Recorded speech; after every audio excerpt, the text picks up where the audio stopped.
जैसे नहीं होता पार्टनर की तरह बात करती हूँ और वो मुझसे बातें भी करते हैं, बहुत प्यारी प्यारी बातें करते हैं। ते बहुत प्यारी प्यारी बातें करते हैं। मैं नहीं मानता। I don't believe that this is something going to be a good option. As per my opinion, I would not pick AI as a partner. Not bad, not bad. जो भी हम फील कर रहे होते हैं ना, it's sometimes it's just too much. ये 2013 में एक फिल्म आई थी हर।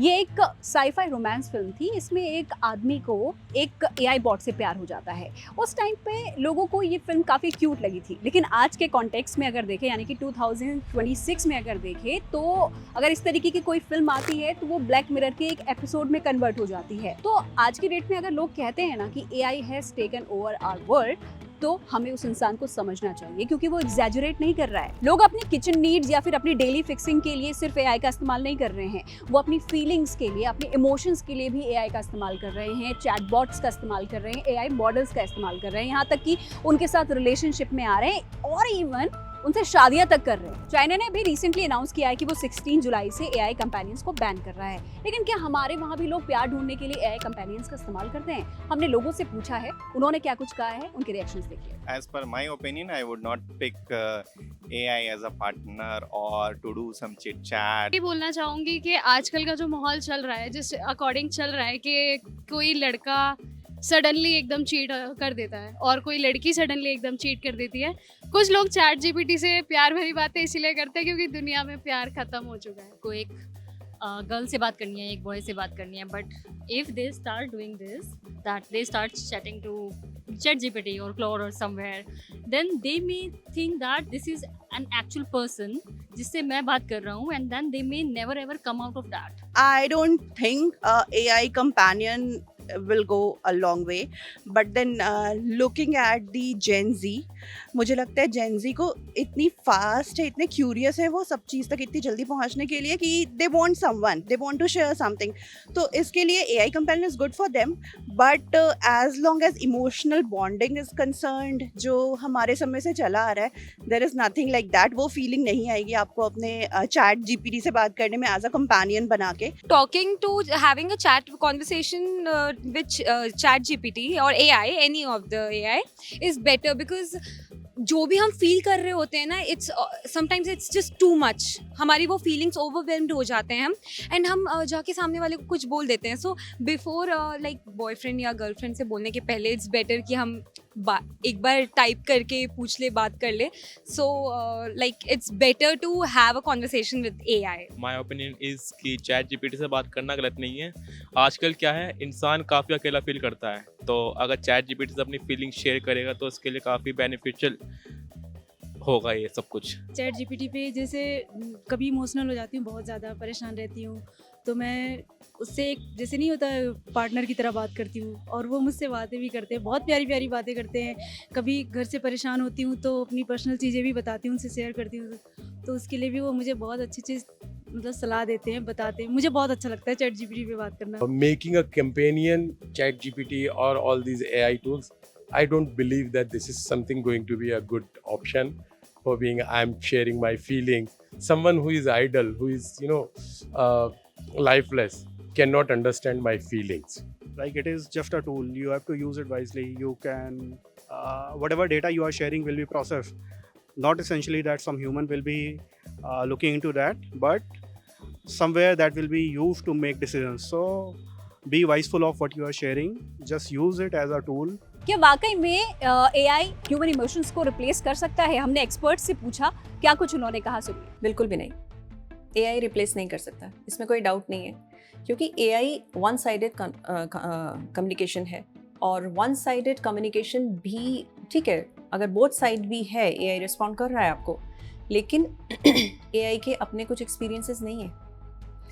तो एआई आपको सुन के आपके बारे में बता रहा है, या आप अपना रिलीज़ कर रहे हैं स्ट्रेस, इमोशंस जो भी, लेकिन आपको बदले में उसके दूसरे इंसान के इमोशंस आपको पता ही नहीं चल रहे हैं। तो जो दो लोगों का जो इंटरेक्शन होता है, उसमें डिसएग्रीमेंट्स भी होते हैं, उसमें आर्गुमेंट्स भी होते हैं, जो इसमें नहीं है। और कहीं ना कहीं ये जो डिसएग्रीमेंट्स होते हैं, ये इमोशंस से रिलेटेड होते हैं। एंगर बहुत इंपॉर्टेंट इमोशन है, जो एआई के साथ आएगा ही नहीं कभी। I think so, right? और एक समय तक ठीक है आप AI को यूज़ कर सकते हैं, but after a certain point her human की एक यू नो एक वो चाहता है ह्यूमन कि भाई उधर से भी कुछ आए। तो जब कुछ आएगा ही नहीं तो इमोशंस कैसे रिलेट कर पाएंगे आप? और हम लोग सब इमोशनल हैं, हम माने ना माने इमोशनल हैं, वो इमोशनल कम्युनिकेशन होना चाहिए।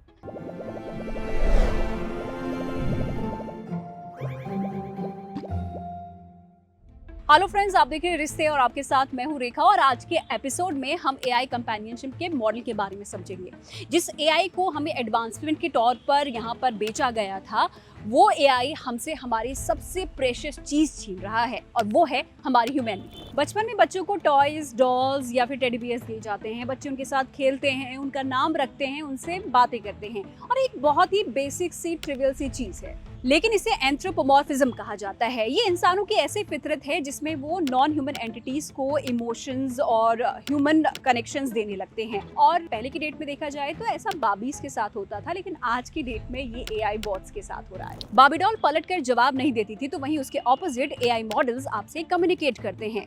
बेसिकली AI मॉडल्स फंक्शन करते हैं कम्युनिकेशन बायस पर। जब तक तुम प्रॉम्प्ट नहीं दोगे तब तक वो आपको मिरर नहीं दिखाएगा। वो आपकी हर हाँ में हाँ मिलाएगा, आपकी हर बात को वैलिडेट करेगा, और आपको नहीं पता होगा क्योंकि उसके पीछे काम कर रहा होता है AI का एल्गोरिदम।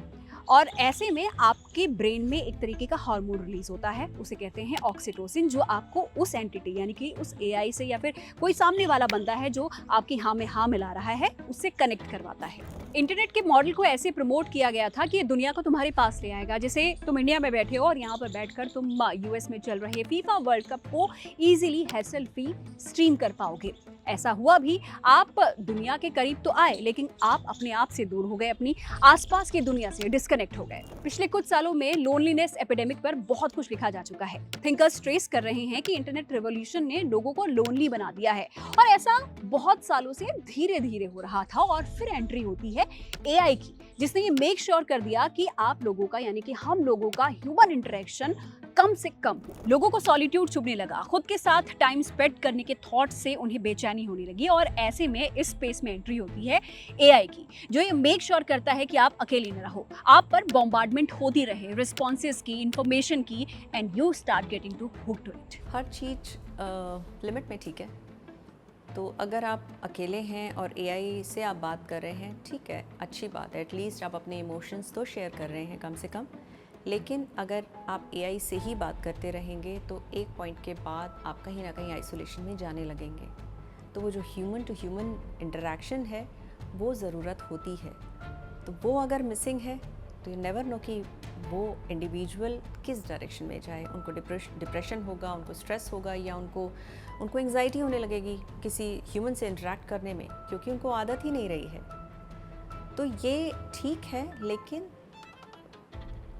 उसको एज एंटरटेनमेंट आप ले सकते हैं, एक आप टाइम पास ले सकते हैं, लेकिन लाइफ का पार्ट इसको ना बनाए तो अच्छा है। अगर तुम्हें लग रहा है कि AI ह्यूमन रिलेशनशिप को परमानेंटली रिप्लेस कर देगा, तो उसका वन वर्ड आंसर है नो। क्योंकि ह्यूमन रिलेशनशिप में एक तरीके की वल्नरेबिलिटी होती है।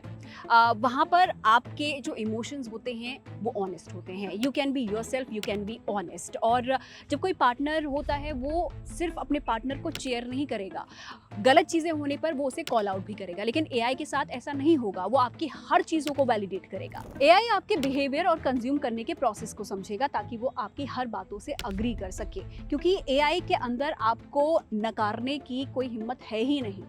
AI की डिक्शनरी में ना वो ह्यूमन कॉन्शियसनेस वाली चीज़ ही नहीं है। उसकी एल्गोरिदम की डिक्शनरी में ह्यूमन शेयर इमोशन वाला कोई टर्म ही नहीं है, और यही चीज़ हमें बीइंग से ह्यूमन बनाती है। अगर आप अपनी सोशल नीड्स के लिए AI पर रिलाई कर रहे हो तो इसे तुरंत छोड़ दो, क्योंकि इसके कॉन्सिक्वेंसेस अच्छे नहीं होंगे।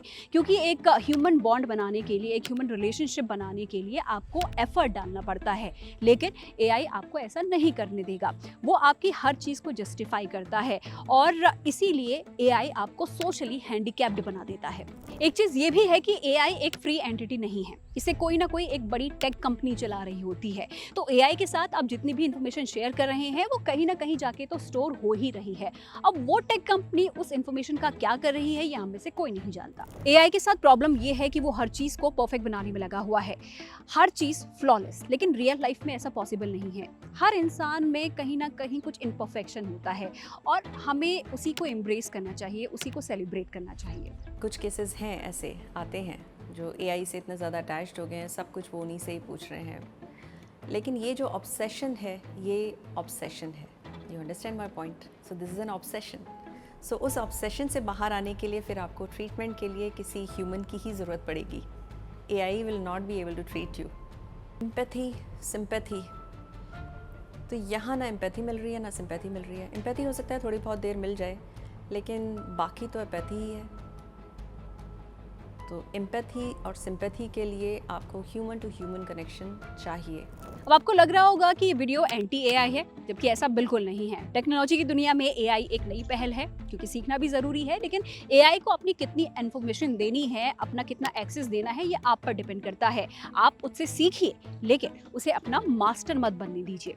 सबसे एक सलाह तो आपको मैं यही देना चाहूँगी कि अपने स्पेस से बाहर निकलिए, लोगों से मिलिए जुलिए, अपनी सुनाइए, उनकी सुनिए और एक अच्छा बॉन्ड फॉर्म कीजिए। और इसी नोट के साथ इस एपिसोड को हम यहीं पर एंड करते हैं। अपना फीडबैक हमें कमेंट बॉक्स में ज़रूर दीजिएगा। तब तक के लिए देखते रहिए जिंदाबाद।